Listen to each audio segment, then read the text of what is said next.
大家好，我是小慧，欢迎您来到我的频道，也非常感谢您百忙之中收看我的视频。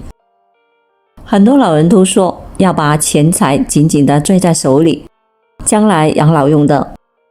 的确如此，老年人手里应该有足够的养老钱，这样晚年生活才会有保障。手里有钱，心里才不慌。的确是呀，如果你手里没有钱，去张口找儿女要钱，那肯定是不方便的。王女士在儿子家里带孙子，几乎一分钱也不花，她只负责给儿子家里带孩子。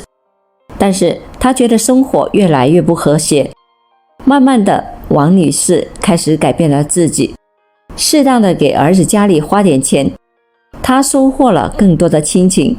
这时她才恍然大悟，老年人不能把钱攥得太紧了。我今年60，我是体制内退休的，我的退休金有7600块钱。我是从农村考学出来的，毕业之后我分到了县里一个事业单位上班，丈夫和我是同事，我的婆家也是农村的。我和丈夫结婚的时候就租了一间带院子的小平房，儿子就是在这个小平房里出生的。我们节衣缩食，辛辛苦苦的攒钱，除了给双方父母零用钱补贴家用，再就是养儿子。除此之外，我们夫妻俩谁都不愿意多花一分钱。有时候我们3年都买不上一件新衣服，就是为了攒钱买房子。终于我们东拼西凑买了一套70平方的楼房。买上楼房之后，我们家的日子更紧张了，因为我们得还欠下的房子钱。儿子大学毕业后留在了省城工作，单位不错，每当亲戚朋友问起的时候，我们都觉得脸上有光，腰杆似乎都挺直了。可是我们又有了心事，因为儿子需要在省城里买房子，当时我们手里只是攒了10几万块钱，远远不够呀。好在那时我们的工资稍微的涨了一点，我和丈夫又开始省吃俭用的给儿子攒钱买房子。我们终于给儿子凑够了首付，在省城买下了一套房子。儿子比较懂事，他说：妈妈，你和爸爸给我买房子付出了太多，以后房贷由我来还吧。儿子的话让我们稍作安慰，很多当儿子房贷自己都还不了，还得父母帮着他还，那要什么时候是个头啊？我和老伴决定以后要好好养老了，这一辈子我们过得太不容易了。虽然我们是双职工家庭，在别人看来应该是衣食无忧，可是我们一辈子都过得紧紧巴巴的，给自己买了房子赡养父母，供儿子读大学，然后又给儿子买房子，这是多么大的负担呀！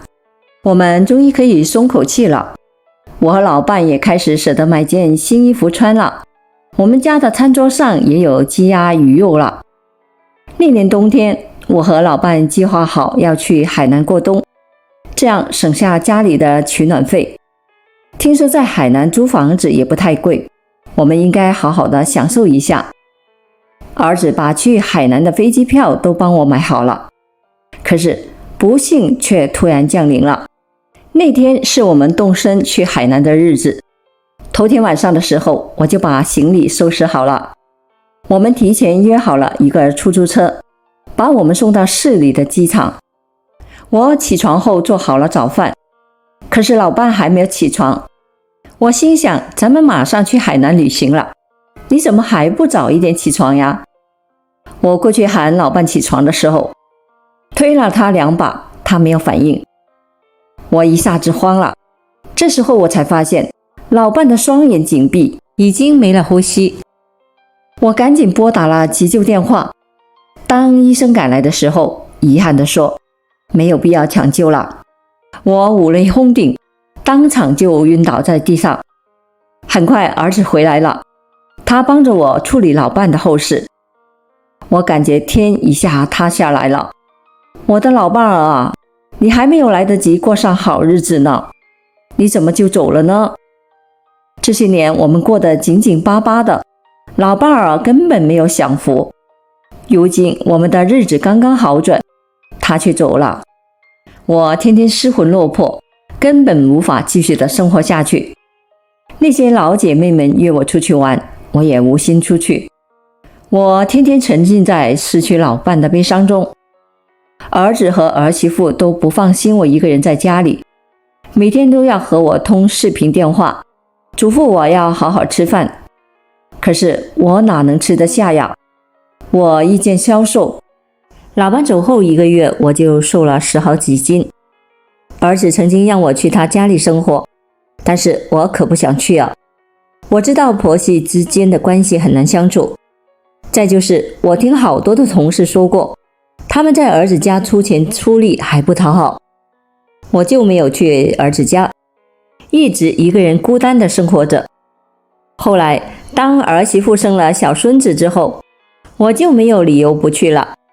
亲家虽然是省城当地的，但是他在帮儿子家带孩子，只能去伺候儿媳妇坐月子，帮着带孩子了。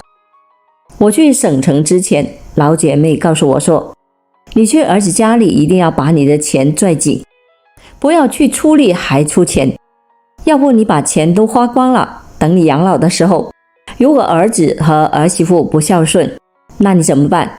那可就难看了。他们的话让我若有所思。是的，我也听说过婆婆在儿子家当倒贴钱的保姆，但是儿媳妇和儿子都不知道感恩，最后弄得里外都不是人。来儿子家伺候月子，我就1分钱不花，人家的婆婆都给儿媳妇交月嫂钱，可是我1分钱没有出。儿子雇了一个月嫂，每天我就帮着月嫂打打下手，给个小孙子洗洗衣服，拖拖地等，也没有觉得有多累。刚来的时候，我就直接的对儿子和儿媳说，我虽然有退休金，但是我还得攒钱来养老的，我帮着你们买菜买饭，你们把生活费放在储值的抽屉里，我用的时候就从那里拿钱。儿媳妇一愣，她应该觉得我是来伺候月子，我肯定会出钱的，我才不上那个当呢。儿子放下了3000块钱，但是由于儿媳妇坐月子期间得买一些有营养的东西，月嫂每天给我开出的食谱让我去买食材，都是买那些新鲜的蔬菜和水果，还有牛肉、羊肉等。3000块钱很快就花光了。我让儿子再放钱的时候，他就说，妈妈，我们这个月除了交月嫂钱，还得还房贷，你先帮我们垫上生活费。我说那行，但是你下个月发了工资的时候要还给我。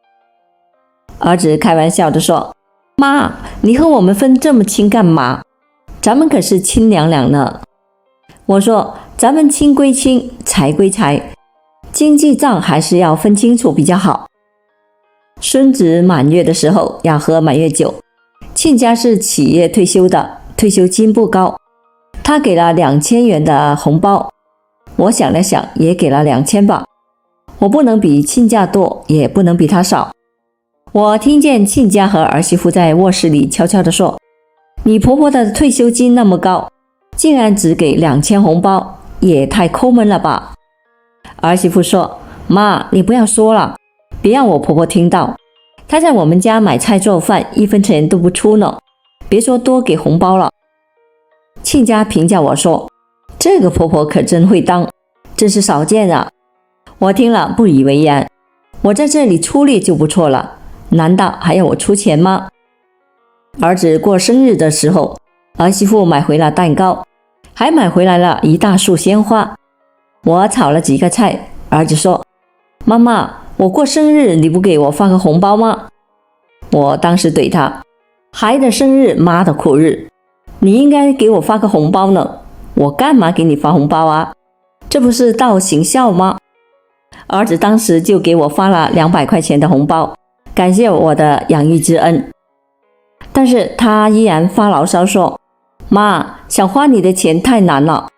我同事过生日的时候，他的父母都给他发了几千块钱的大红包呢，你给我发一个100的也行啊，我才不听儿子的软磨硬泡呢，反正我就是不出钱，你还能怎么着？慢慢的，孙子会走路了，开始牙牙学语，很会逗我开心了。说实话，在儿子家带孙子，我的心情确实越来越好了。再就是儿子和儿媳妇算是孝顺的，也很少让我生气，没有让我不高兴过。每当我在楼下玩的时候，那些大妈们都诉苦，说一个月给儿子花了几千块钱的生活费，但是儿子和儿媳妇还对他们不理不睬的，就觉得婆婆出钱出力是应该。我就很庆幸，多亏了我把钱拽得紧紧的，而且我还经常敲打儿子和儿媳妇说，我给你们带孩子，你们就省了保姆费了，不要再想从我这里要钱。当奶奶的领着孙子出去的时候，很多人对孙子是有求必应，要什么就买什么。那天我和儿媳妇带着孙子去超市逛逛的时候，孙子拽着我要去玩具区，他抱起一个玩具就要走。卖玩具的售货人对我说，阿姨，你给孙子买一个吧，才70来块钱也不贵。我肯定不会给买的，买玩具浪费那个钱干嘛？我儿子小的时候我也没给他买个玩具，他不是照样考上大学了吗？我就拽着孙子往外走，他大哭起来。这时儿媳妇实在看不下去了，她对我说，妈，虽然给孩子乱花钱是不对的，但是当着这么多人的面让孩子哭，我们也觉得很难堪啊。既然儿媳妇这样说了，我就不管了，你爱给买就买吧。儿媳妇给孙子买上了玩具小汽车，孙子当时就破涕为笑。这时我听见那个卖货的年轻人对儿媳妇小声地说，你这个婆婆看上去穿得很体面，不像没有钱的样子，给孩子买玩具还弄得这么麻烦事呀。儿媳妇说，她在我们家里从来都不花钱，几乎1分都不花，当然不会给孩子买玩具了，我们从来没有指望花她的钱。那个人说，哎呀，我还从来没有见过这样当婆婆的呢，以后她不指望你们养老了吗？老了之后有再多的钱也不如有儿女照顾啊。即便是养老院，如果儿女经常去探望，那么护工对老人的态度也会好一些。儿媳妇说，我婆婆把钱看得这么重，应该也攒了不少钱了，等她老了让她指望钱，不用指望我们。当我听到儿媳妇和售货员的对话之后，我愣住了。售货员的话听起来不好听，但是说了实话，我有些不寒而栗。我很快就会步入老年，这几年我手里攒下了几十万块钱，当我生活不能自理的时候，有钱不用慌，但是有钱也得有人给你操心啊。你躺在床上了，自己雇保姆也没法雇了。虽然儿子比较孝顺，但是如果儿媳妇不支持他孝顺我，经常和他吵架的话，他心里也不好受啊。那几天我一直在想这件事，心里很不平静。我在想，作为一个退休的人，到底要不要给儿女家花钱呢？我一直血糖高，血压也高，那些日子头晕眼花的，有一天竟然还吐了，医生说需要住院治疗。很快我办理了住院手续，刚刚住上院，还没有来得及输液，我的血糖又飙升了，一下子昏迷了。医生赶紧抢救，多亏在医院里才没有发生意外的情况。当我睁开眼睛，就看到儿子和儿媳妇亲切地趴在我的病床前，问我什么感觉，怎么样了。那一刻，我的眼泪刷刷而下，我心里突然柔软了起来。此时此刻，儿子和儿媳妇仿佛成了我的救命稻草，我只想紧紧地抓住。这时我才知道，以前我做的不合适啊，我只想把钱紧紧地拽在手里。可是当我躺在病床上，我才明白，即使拥有再多的钱财又有什么用呢？还不得指望儿子和儿媳妇去帮我跑腿，买这买那，而且还得指望他们伺候我。多亏儿子和儿媳都很孝顺，他们并没有因为我平时不出钱而嫌弃我。住院的日子里，亲家帮我带着孙子，儿子和儿媳跑前跑后在医院里照顾我。那天，亲家带着小孙子来看我，他知道我想孩子。小孙子趴在我的病床前和我说这说那，我的心里一片温暖。血缘真是神奇的东西啊！小孙子和我这么亲，同时我也有一种愧疚。小孙子这么大了，我几乎没有给他买过一点东西。亲家看我有些累了，让儿媳妇把孙子领过去了，让我闭眼休息一会，我似睡非睡。这时我听见亲家小声地对儿媳妇说：“你婆婆现在知道了吧？人老了，光有钱是不行的，还得指望儿女，指望亲情。”亲戚的话让我脸上火辣辣的，他的话句句说到我的心坎里，这正是我此时此刻想到的。刚住院的头几天，我不想吃东西，过了几天，身体舒服了一些，我就有胃口想吃东西了。当时我特别想吃车厘子，因为我想了一圈也没有别的东西可吃，嘴里一点点滋味没有。我拿过手机给儿媳妇发了666转账红包，我还担心儿媳妇不收呢，没想到儿媳妇秒收了。她不好意思地对我说：“妈，我见了红包就激动，你别笑话我啊。”我对她说：“你去给我买点车厘子，再买点你们爱吃的东西吧。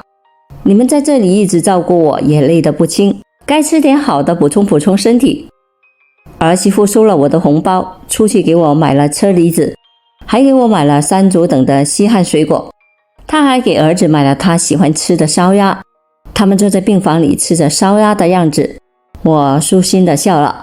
这就是自己的儿女啊！不给钱，他们对我也不错。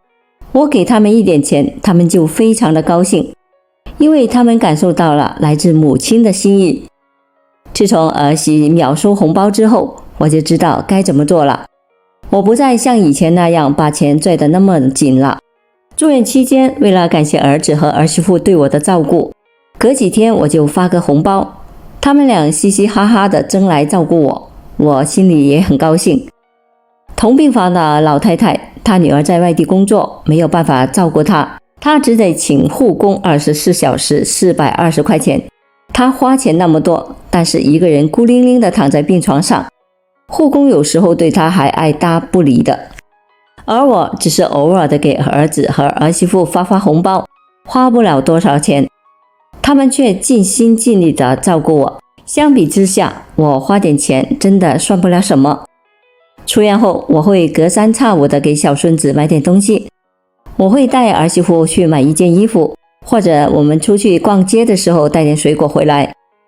我发现儿媳妇对我越来越好，一口一个妈的叫着，她还帮我洗衣服。有一次，儿媳妇还给我办了一张美容卡，她说：“妈，你还年轻，还得爱美呀，把自己收拾的精神一点，心情也会好很多。”儿子和儿媳妇要去给亲家过生日，我知道以后也跟着去了。在路上，我给亲家买了一条丝巾，还买了保健品。去到以后，亲家非常高兴，我知道他并不是看着我拿着礼物去了才高兴，我这份心意把他感动了。一天，儿子对我说：“妈，你怎么现在突然开窍了，舍得给我们花钱了呀？”我对他说：“儿子呀，以前我不是不舍得给你们花钱，我是觉得我把钱放在手里，我才有安全感，将来的老年生活才有保障。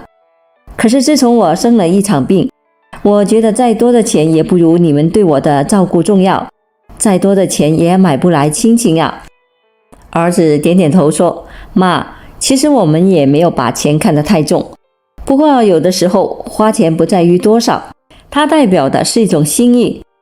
比如说你给孙子买一点东西，他会和你更亲，他觉得奶奶对他很疼爱。”我点点头，儿子的话很有道理。